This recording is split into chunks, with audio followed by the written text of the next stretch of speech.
jiwa jadi penat. Dan bila jelas hati tenang walaupun ujian belum selesai. Kalau tawakal okey, maka hati jadi tenang. Contohnya, kita makan ubat, kita usaha untuk sihat, tetapi bila kita tawakal kepada Allah SWT, maka kita pun tenang. Kita tahu bahawa nanti Allah akan beri kesembuhan, insya-Allah. Begitu kan?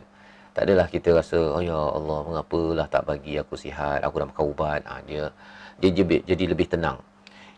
Bab rezeki, ya. Bila kita bergantung pada Ar-Razzaq, kali ini kita bincang secara ringkas saja, ya.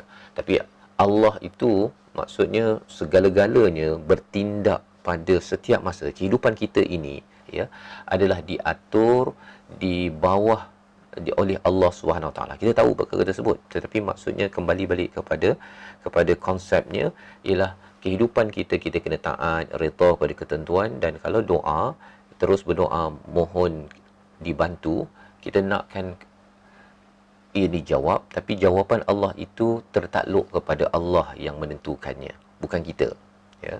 Walaupun kita minta, tapi Allah lebih mengetahui. Seperti seorang anak bila dia minta sesuatu barang permainan ke, pisau ke, apa ke, si ayah akan berikan yang sesuai dengan si anak tersebut. Okay. Baik. Jadi tuan-tuan yang mati Allah sekalian, inilah perkara yang penting. Itu sebabnya mengapa kalau kita lihat lagi pada Al-Fatihah kita, iyyaka na'budu wa iyyaka nasta'in. Okey. Perkataan ka ini merujuk kembali kepada Allah, ya. Ka itu kepadamu, ya.